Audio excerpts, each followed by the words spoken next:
The Duchess of York is once again at the center of a financial and reputational storm. After weeks of speculation over her whereabouts, Sarah, Duchess of York, has retreated to the United Arab Emirates as renewed scrutiny of her long association with Jeffrey Epstein intensifies. Subscribe now for clear, factual royal updates as we examine the scale of the revelations and what they mean for the House of York.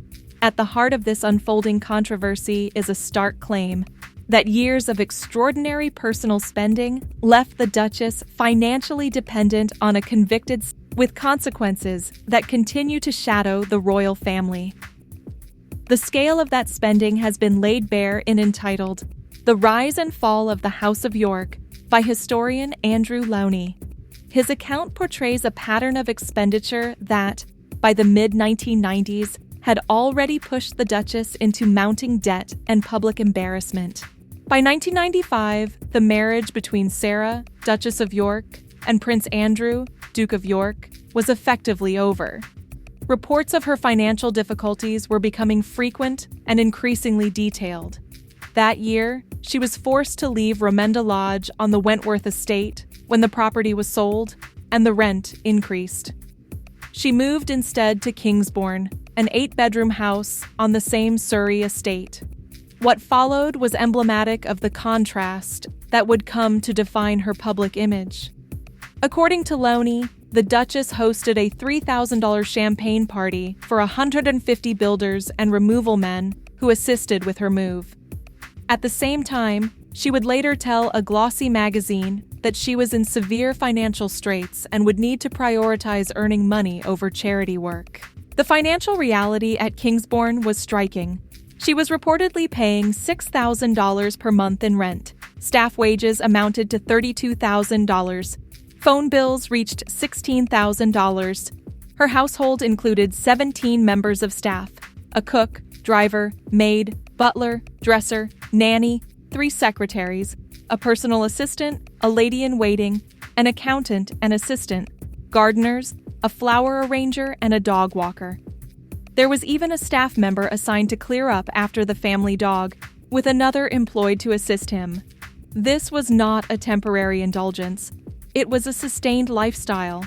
Lowney writes that in 1 week, the Duchess spent $25,000 on clothing and accessories by Danish designer Isabel Christensen. In another month, she reportedly spent $14,000 with a London wine merchant. Earlier, while living with the Duke of York at Sunninghill Park, the couple were said to have spent $300 per week on vegetables alone at Waitrose, while freezers were filled with ice cream that was rarely touched.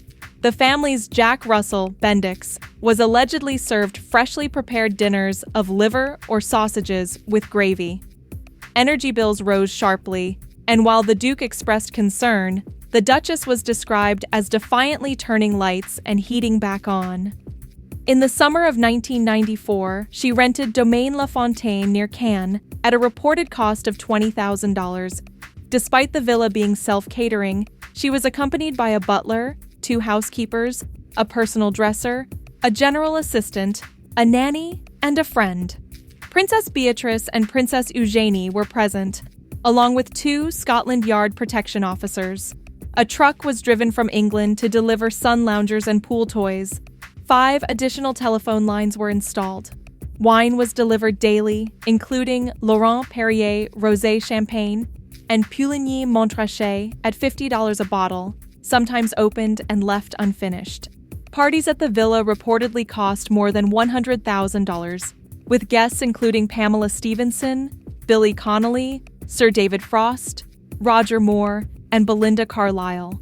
By 1996, her former financial advisor John Bryan told a newspaper that her annual expenditure totaled $860,000, equivalent to around $1.7 million today. Of that, $300,000 was attributed to staff, $150,000 to gifts, $50,000 to flowers, $50,000 to parties, and $150,000 to travel. Meanwhile, her debts were escalating. By November 1995, she admitted they exceeded $5 million. Interest of $750 per day was reportedly accruing. She owed money to friends, to service providers, and even $40 to her hairdresser. A furniture rental package costing $150 per week had gone unpaid, eventually totaling $21,000 over 3 years, more than double the purchase price. Loney recounts that she remained in denial about the scale of her obligations. One friend described hearing her scream when confronted with letters from the bank. Staff turnover was high. Car journeys were described as particularly tense, with aides reduced to distress by telephone confrontations. The situation became so widely reported that a tabloid newspaper launched a mock Save a Squander fund in her name. She was even approached by adult entertainment companies with lucrative offers, including a reported $3 million proposal to pose nude, underscoring the depth of her financial vulnerability. It is within this context that her relationship with Jeffrey Epstein assumes new significance. The Duchess has previously acknowledged receiving $15,000 from Epstein and apologized for what she called a gigantic error of judgment. However, Andrew Loney suggests the total financial support may have reached into the hundreds of thousands, possibly up to $2 million. She has denied receiving such sums. Recently disclosed files reveal that Epstein paid approximately $60,000 to settle debts she owed to a former assistant. Emails from 2009 show the Duchess writing warmly to him, describing him as spectacular and special, and a legend, even while he was under house arrest. In one message, she signed off, "Love Sarah, the redhead." Correspondence also indicates invitations extended to him for social occasions connected to the Duke of York's 50th birthday, and discussions about meetings at Buckingham Palace Apartments or Windsor Castle. In another exchange, she thanked him for being the brother I have always wished for. According to a source cited in the article, financial disputes between them were frequent. She would borrow money, then become embroiled in public controversy that angered him. The source claimed he saw her as useful because she provided access to the Duke of York and, by extension, proximity to the royal family. In 2011, after publicly referring to Epstein as in an interview, she reportedly received threats of legal action. A crisis manager was engaged on Epstein's behalf, advising that a defamation lawsuit be drafted if she did not retract her comments.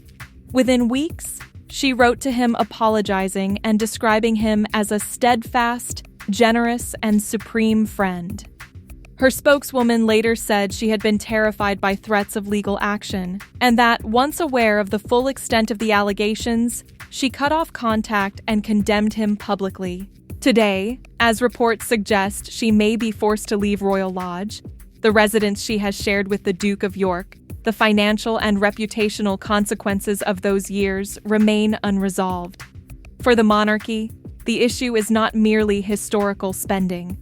It concerns judgment, associations, and the perception of duty. Members of the royal family are expected to uphold standards of conduct that reflect stability, restraint, and accountability. Repeated episodes of debt, extravagance, and controversial friendships strain that expectation. The House of York has already endured significant scrutiny in recent years. These renewed details revive questions about financial oversight, personal responsibility, and the long-term reputational impact on the institution. The Duchess of York's story is, in many ways, a cautionary tale about excess and consequence. Lavish villas, designer wardrobes, and champagne receptions may have projected glamour, but they were financed against a backdrop of escalating debt and reliance on a deeply compromised benefactor. As she seeks to stabilize her circumstances once more, the broader implications remain clear. In a constitutional monarchy built on continuity and public trust, personal financial conduct can carry institutional weight. The revelations do not alter the line of succession. They do not change constitutional roles, but they do affect public perception, and perception is central to the Crown's enduring authority. We will continue to follow developments with clarity and respect. Subscribe for measured, factual coverage of the royal family and the events shaping its future.